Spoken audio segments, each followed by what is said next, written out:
I want to make a video here, how to be lazy. Now, this is not a compliment. Laziness is not the same as resting in the Lord or relaxation after you've gotten your work done. God says the laziness is the work of the fool, the decision of the fool. I want to read you something here. Proverbs 24, starting with verse 30 to 34. 4 verses in the Bible. And these 4 verses will explain to you how to become a lazy man who is, according to the Bible, worthless, of little or no value, producing no fruit, getting nothing done, deliberately being lazy for your own self-pleasure. Now listen. Proverbs chapter 24, verse 30, 31, 32, 33, 34. 5 verses. I went past the field of a sluggard. Now, you got to remember, God wrote the Bible. God wrote all this. He had man write it, word for word. I went past the field of a sluggard, past the vineyard of someone who has no sense. Right there, God calls a person of laziness a person with no sense, no common sense at all. Why would a man refuse to feed himself? Well, you look in America, we have tens of millions of people today on welfare refusing to feed themselves. We have 20s of millions of Americans today who go to work and slow down on purpose because they don't think they're getting paid enough and the boss is their enemy.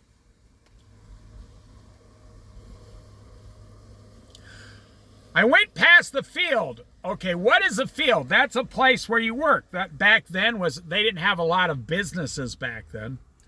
They had to have crops. You know, you had to grow olives to get olive oil. You had to grow apples to get apple juice and so on.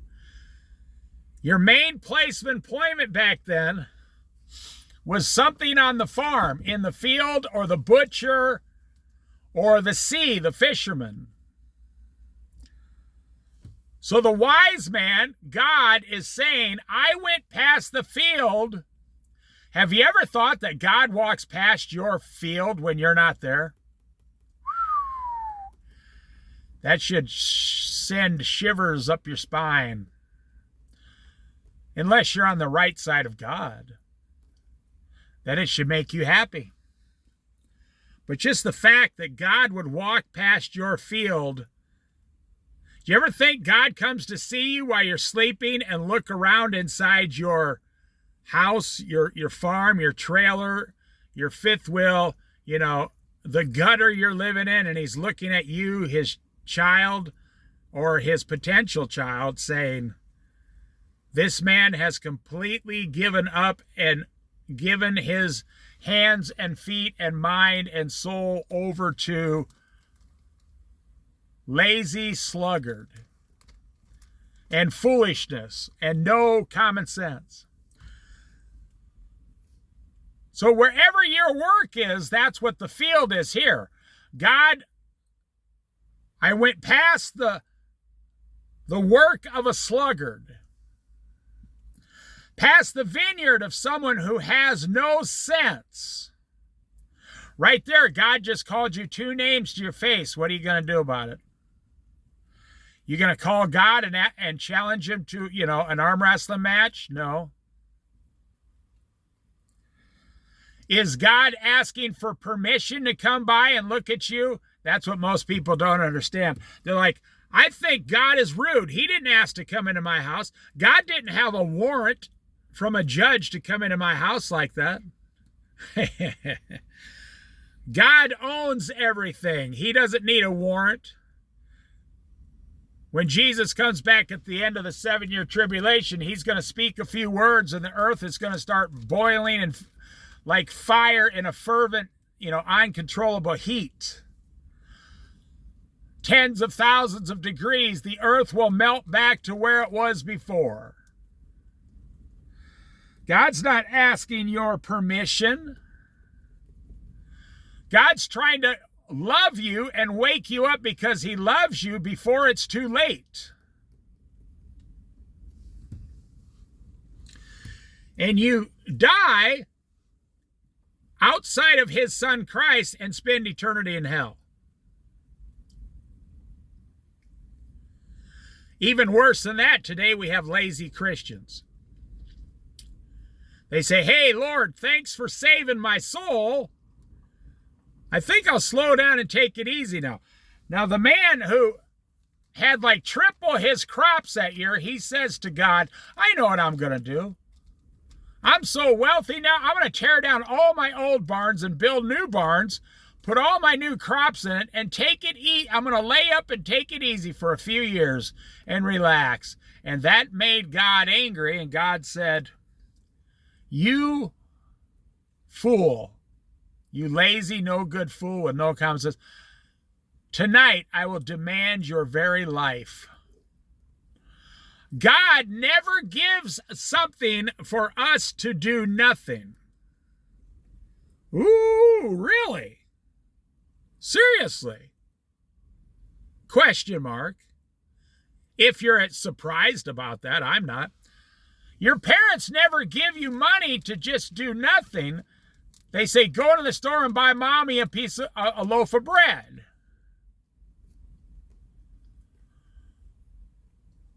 God never gives you something for you to sit there and do nothing.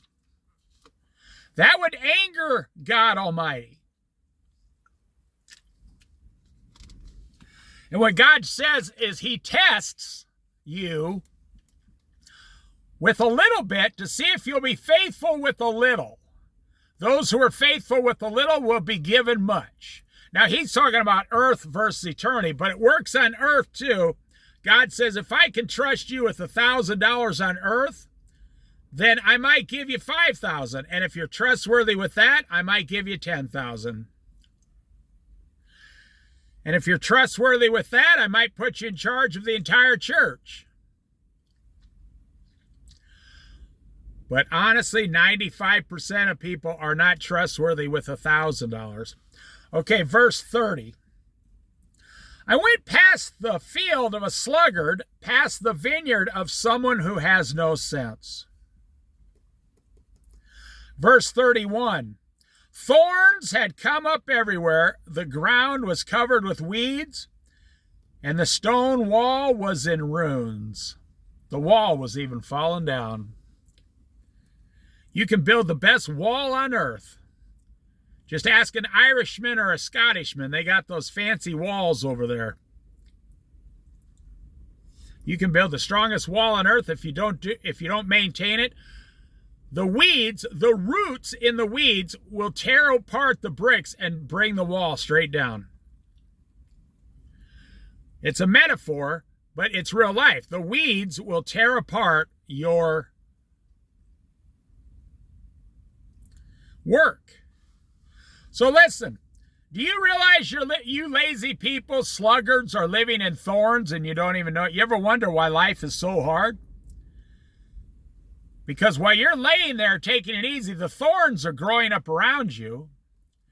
You have given the devil a foothold, and the devil says, oh, look, it's a lazy man, one of my favorite people.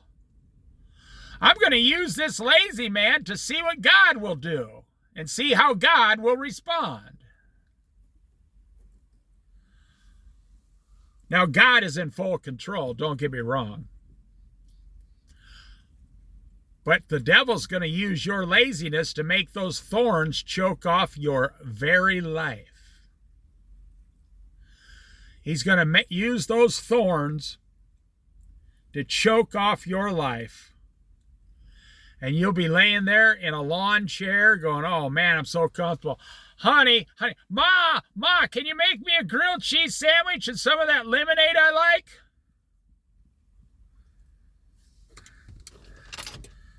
And your dear poor old mother who works 50 hours a week her whole life says, oh, I'll do it because I love you. What she should do is come in and throw that cheese and bread right in your face and slap you, trying to wake you up. If she really loved you, that's what she'd do.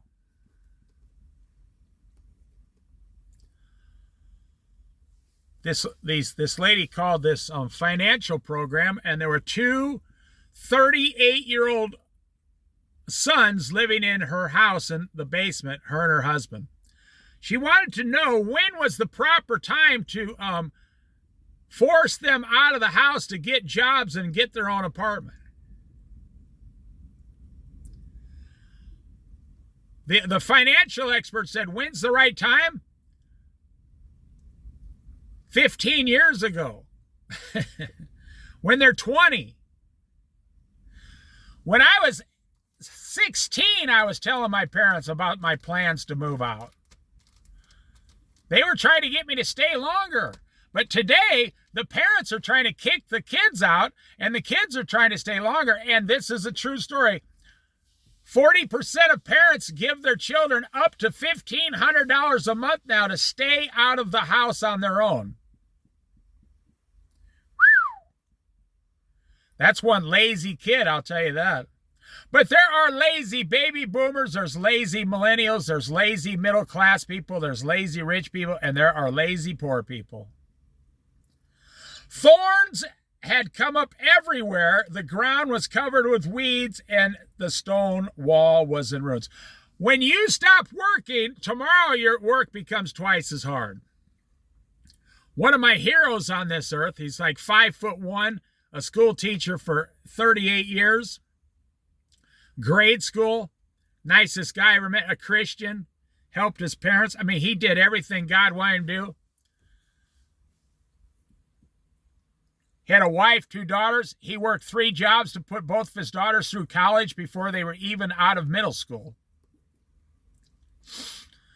He used to tell me, I worked with him when I was 20 years old, and he was almost 40 years old. He said, never put off until tomorrow what we can get done today. So we'd be closing up this restaurant. I was a manager of the restaurant. He's the one that got me the management job. I didn't want the job. He said, oh, you're only 20. Keep your mouth shut. It'll be good for you. He said, I'll go up and talk him into giving you the job. The worst you can do is fail and go back to being the busboy and the dishwasher. That was my first management job, forced upon me, and I was glad he did it. He would say at the end of the shift, I'd say, oh, we're all done. He'd say, hey, we got about 15 minutes.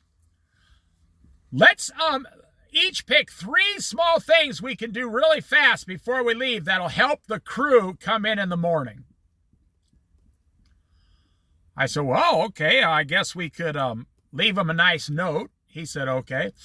I said, I guess we could prep up a couple breakfast things really fast for him and put them in the refrigerator with a note. We did this for you, and they'll come in a good mood. And I guess we can, leave a list of the stuff we already got done for them, and I guess we can bring the bread out for him and lay it out.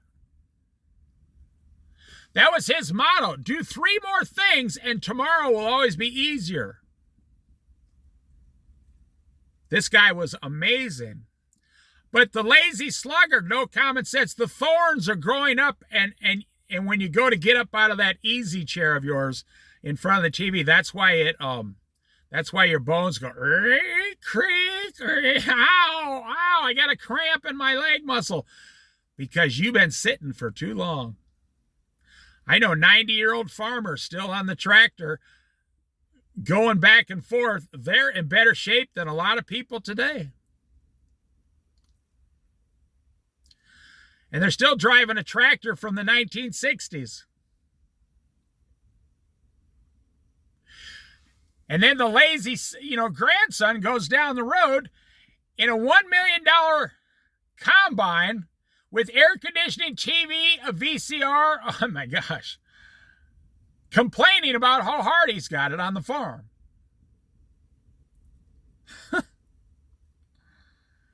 Now they got machines that pick the cows up. Back then you had to pick the cows up yourself, you and 4 other guys.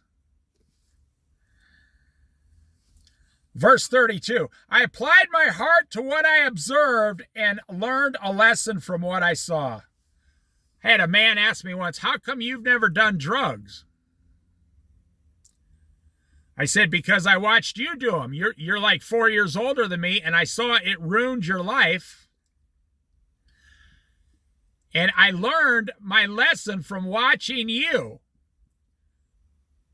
And the guy said, I'm not sure if that's a compliment or a cut down.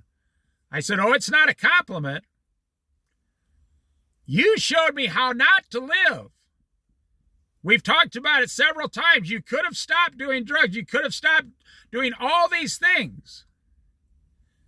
But you chose not to. You wanted to keep going. And they did that in their 20s, 30s, 40s, and early 50s. They're still alive. Now they got a job working for a Christian organization. They turned their life around. But they lost 35 years in the process. And so, even my own dad says, how come you don't do this or that? I said, because I saw someone do it and it didn't work. And they harmed themselves. And I don't want to do that. So here, I watched and I observed and I learned the lesson from the stupidity I saw them doing. Now, there's 2 verses. 33, verse 33. A little sleep, a little slumber, a little folding of the hands to rest. Okay, isn't that what you do? That's what lazy people do today. You got your technology, your phone, your TV, your movies, your junk food, your Hot Pocket, your burrito, your Sody Pop, your Kool-Aid with 20 cups of sugar in it, your energy drinks, your candy bars, your potato chips. Ma, make me a grilled cheese sandwich, would you? And bring me some of that lemonade I like. And you're laying there thinking, man, I have beat the system. Down with the man. Like they used to say in the 60s. The man was the government. Down with the man, yeah. Let's sit here in the park and smoke some dope. Because we're going to better our lives by not getting involved. That's funny. Half those people ended up being congressmen and senators, and that's why the world's so screwed up today. And the other half became public school teachers and taught all our kids on how to ruin their life. Well, if you don't believe me, look around. The government ruined America, and the union teachers, a lot of good teachers are out there, but 50% of them are telling your child, get rid of the Bible and how to be gay, become a gay person. But the biggest one is they took the Bible out of the schools. The same people that were in the park preaching just a little sleep, a little slumber, a little folding of the hands. We beat the man. Let's smoke the joints and make the homemade wine out of potatoes and marshmallows. And let's take our mushroom tea, man, because we're psychedelically profound. Well, what happened to them? What happened to them? What happened to them? Well, let's find out. Next verse, 34, last verse. And poverty will come on you like a thief, and scarcity like an armed man, the prodigal son. The prodigal son would have gave every dime he had for a grilled cheese sandwich and some Kool-Aid from his mama. But no one was there to get it for him. I mean, they had bread back then. They had fire. They had cheese. Could have made a grilled cheese sandwich. They had homemade butter and cream. Could have made a really nice, tasty grilled cheese sandwich back during Jesus' time. They had olive oil to toast it up,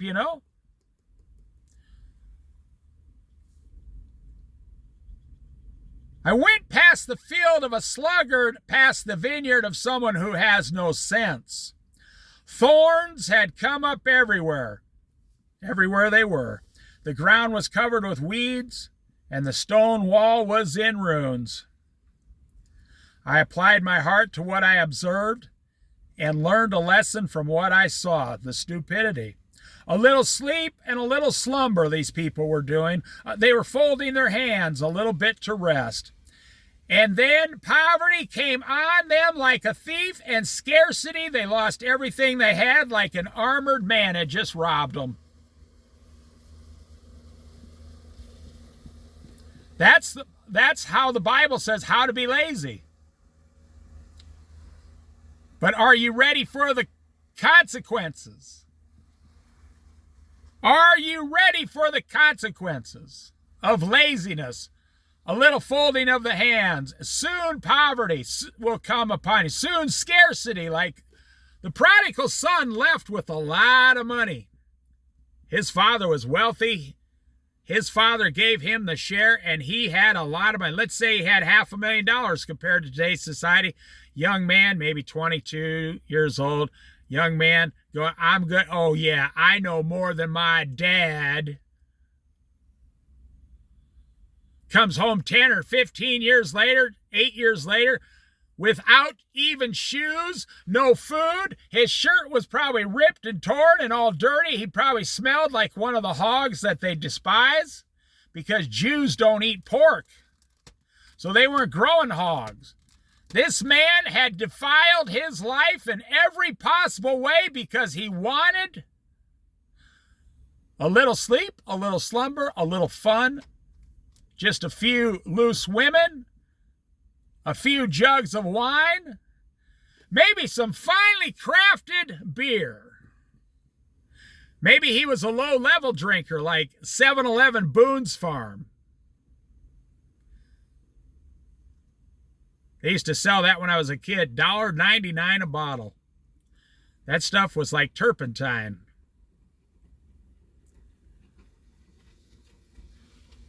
A little junk food, some pizza, some chicken, some barbecued ribs. The prodigal son lost everything he had. Now, if he'd have taken his money and invested it and continued to work, he could have came home 10 years later with triple the amount of money, paid his dad back, and said, I'm still rich. You can have the money back. I love all of you. I'm still a very wealthy man, and you can have what I took back. I want to combine our farms together, and we will start, like we'll start our own wine company or something, or grape juice company. Whenever you're thinking about yourself, now before all of this comes pride. You say, hey, I live in 2025. I'm not going to work 40 hours a week. I'm going to sit at home in my mom's basement, eat 2 Hot Pockets a day, 3 pieces of cinnamon toast with an avocado slice on it, and I'm going to be profound. Well, you better hope something doesn't happen to your mama, because you're going to be kicked out and on the street. I know a guy. His parents were multimillionaires. True story. He was waiting for his parents to die so he could get the inheritance. He was an only child.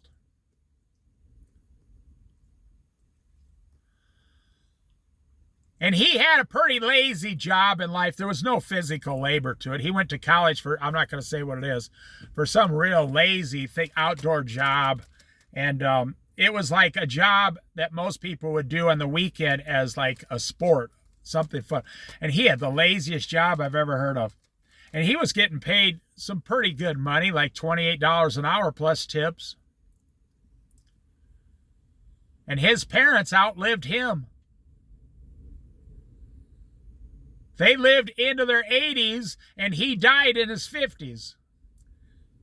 He waited 30 years for them to die, and he died first.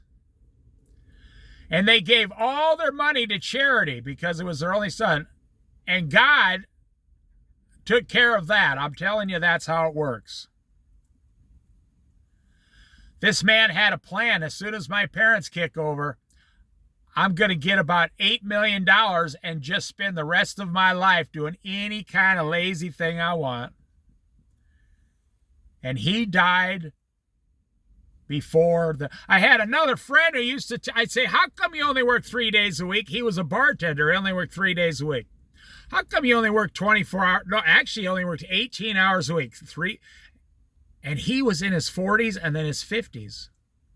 I said, how come you? He says, I'm living with my mom still. Our dad passed away. I live in the basement. I'm taking care of my elderly mother.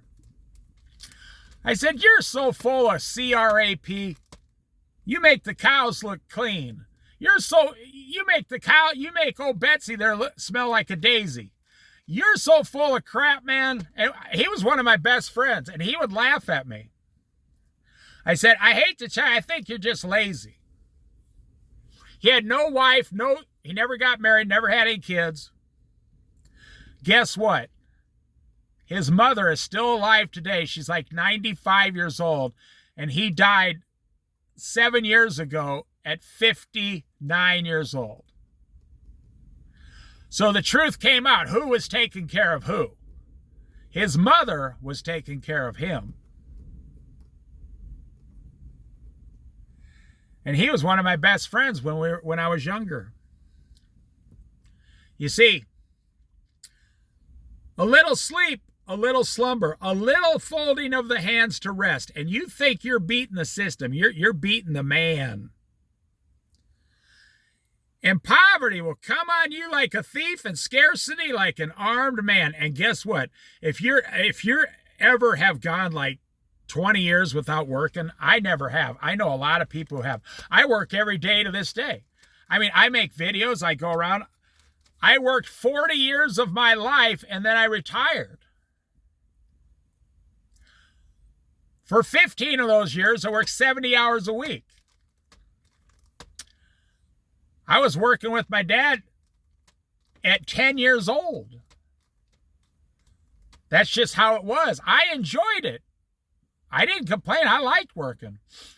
So then I retired. I'm on Social Security, but I make videos. I do things that I'm not going to mention here because I don't want people to know that much about my life. I do things. I make money in certain ways. I help a lot of people. I don't get up every day and say, hey, Lord, I'm just going to take it easy today. Heck no. I'd be scared to death to tell the Lord I wanted a day off. But he does give you a couple days off every week. And the Lord pampers you. And then, after your day's off, he says, okay, you ready to go back to work?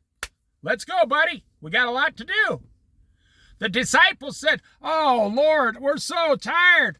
Can we just stop here? We're resting. Our feet hurt. Our back hurts. Our hair hurts. Well, I got sunburned. These were really big, tough fishermen. They couldn't keep up with Jesus.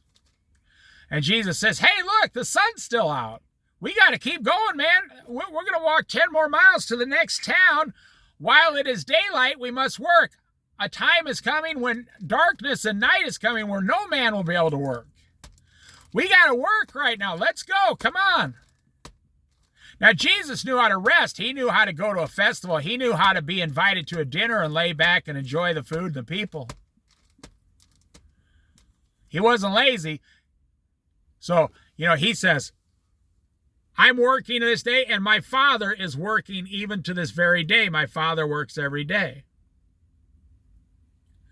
But if you've ever gone 10 or 15 years without work, and I've known people do it, and then you, by force, you have to get up and get a job, it's going to be 19 times harder than you ever expected. Every bone in your body will start to creak. I knew a guy, I'm not making any of this up. I knew a guy who didn't get his first job till he was 39 years old. He got good grades in high school too. He didn't get his first job till he was 39 years old. I know because I hired him. I just did it as an experiment to see what the guy would be like. He was like an old kind of hippie. And things didn't turn out, and he'd been living with his mom from high school to 39 years old, and she passed away and left him a car, and the house left his sister. He only got the car and no money. And his mom left him a note that said, I can't trust you with money because you're a very lazy person. I'm going to force you. If you want to eat, you're going to have to get a job. He walked into where I was working in a restaurant, explained his situation. I said, I only ask one thing of you. Show up to work every day and I will train you. Now, I was only like 23 years old and he was 39. I said, and you and I will be friends. If you get tired, let me know. And I'll let you take an extra break. But I will get you back on your feet because I believe God wants me to help you. And he said, all right, bro. He talked like this because he smoked cigarettes. He said, and he was a hippie from the 60s. He said, all right, bro. All right, I got to do what I got to do. I'll see you tomorrow morning. And I shook his hand. I says, hey, bro, if you don't show up here tomorrow, I got your address. I'm going to come over and get you and kick your ass. He goes, it really shocked him. He goes, oh, I'll be here. Don't worry, man. I said, don't be saying you're not coming tomorrow because I will come over with a couple of these girls and we will get you and it'll be harder on you. And he goes, all right, man. So he shows up right on time the next day in a white shirt like he was supposed to. We gave him an apron. I said, all right, we're going to start with something simple. Today you're going to wash dishes. Just do the best you can. We're going to start you with the easiest thing here. I mean, knowledge-wise. He didn't know how to have to know anything else. I remember the first time we taught that man to make a burger platter, which is a hamburger, fries, a pickle, and a soda. And if they wanted coleslaw on the side, it was like an extra 50 cents back then. And he was so pretty. He goes, whoa, I just made a hamburger platter by myself. And the girls just looked at him and rolled their eyes like, what an idiot. I said, no, let's give him credit. He's never done this. I said, these women here are really mean women in restaurants. I said, you did a good job, man. Pretty soon you'll be making like 100 of those during lunch. He goes, right on, man. I got a skill now. I feel a lot better about myself. And that guy worked there, and then he got a better job somewhere else, which made me very happy. He worked there like 9 months. And he was so thankful. But I'm telling you, it's the first job he ever had, 39 years old, because he left high school as a hippie thinking drugs are the way to go and just hanging out at my house. I'm not going to go to work because the system is against me. Wow. So the Bible, what's it say about laziness? Every day you're lazy, your self-destruction gets one step closer. And then there's the outside forces that want to see you destroyed. And then that's why God puts dreams and desires in your heart. You know, you ever wonder why am I thinking about things I don't have like I'm supposed to go get them? Well, because God put them in there. As long as they're from God. God said, I want you to go do this. God's trying to give you something to work towards all the time. But really, the heart of man was sin and laziness and sluggard. And, you know, I'm going to use myself as an example.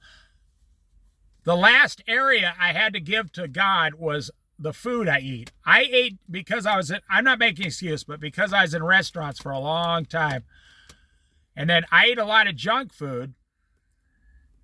So for the last 10 years, I just lost this year in the last few months, 72 pounds.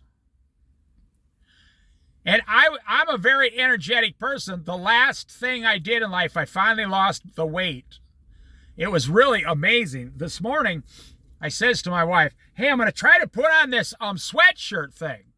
Because I live on the Oregon coast. It was only like 52 degrees out this morning or whatever. And I said, I'm going to put this sweatshirt thing on.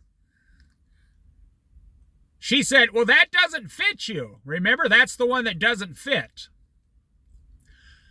Now, that was 60 pounds ago. So I said, well, let me try it, because the other one was dirty. And I didn't want to smell like too bad of a bum, And I put this sweatshirt on, and it was like putting on a tarp, a tent. Now, so say 9 months ago when I put it on, I couldn't get it on. It wouldn't fit. My stomach was sticking out. It wouldn't fit. It was uncomfortable. That's why I haven't worn it in 9 months, 8 months, 10 months, whatever, 9 months. I put it on today, and it's practically falling off me, and there's 6 inches between my belly and the outside of the shirt if I pull it forward.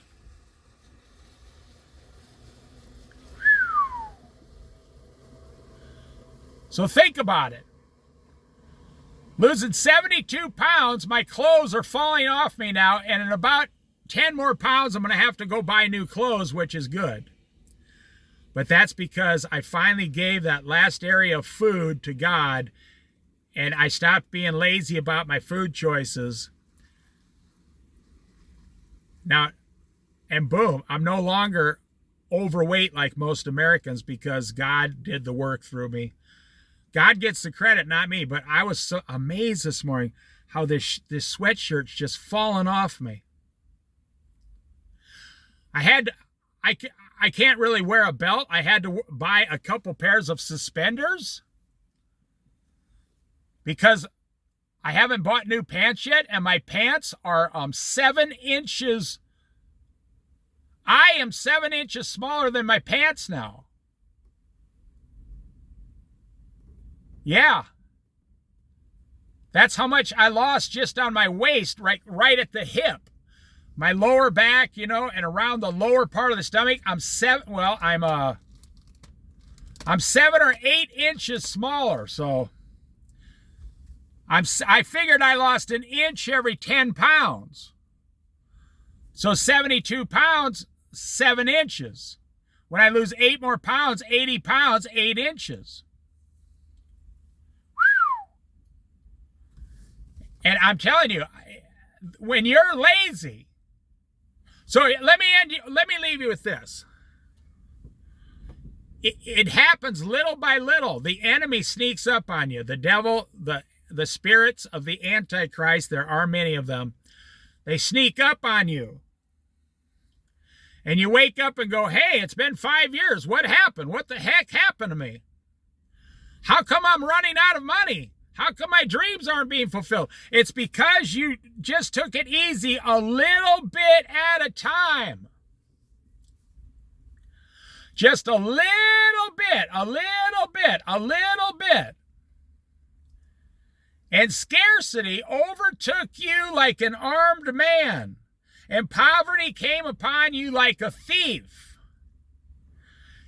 It doesn't happen to just a few people. It's guaranteed if you go down that road of laziness, sluggardness, it's guaranteed by God that this is what will happen to you. And it's God's way of waking you up before you completely destroy yourself. I've personally worked at the Salvation Army. I know people who have just destroyed their whole lives, even up to the point to where they died. They never recovered. And the Salvation Army captain woman and her mother used to tell me, I wonder how many times God tried to warn that man before he was fully destroyed. They didn't say anything like, oh boy, I wonder why God allowed him to die. No, the man allowed himself to die. And it's happened to women too, but it happens to men much more than women. Usually women wake up eventually. I saw a woman, I went through like a little forest area here to get on another road. And it was a road where, a car goes by every 15 minutes. So there was a woman standing next to a car, some hippie girl. This was just today, actually. And she yells at me, hey, stop, I need help. I did not stop. I kept going. Because, you know, you pull over and her boyfriend jumps out of the bushes with a gun, or you stop and she, you know, claims that you're doing something to her. Whatever she did, now all her possessions were in her car. She looked like a hippie from the 60s. She was older than me. She was screaming at me to stop and demanding for me to help her. And as a Christian, I knew, don't stop this car. Keep on going. And when I was going, I actually saw a sheriff guy, well, like a forestry service guy, I meant to say, going in her direction. Like, so if he didn't stop, then, you know. So he probably stopped and asked her what her problem was. But he has a gun and a rifle and a shotgun and a four-wheel drive, you know. Country boy can survive. So that's your choice. You know, what laziness is going to do. Look at the ultimate example of laziness, in my opinion, was right before the flood. All those people just sitting around having orgies, sexual parties, drunkenness, food, making fun of abusing each other, making fun of Noah and his family building the ark. And then Noah closed that door and pitched the tar. Have you ever tried to remove pitch tar? I've seen, this was back when they used to fix roofs back in the 60s with tar. They don't do that anymore. That tar, I made a mistake once, like when I was like 30 years old. Fix a leak on the roof of one of my vans that had a lot of rust by putting tar over it. The old hot, boiling pitch tar.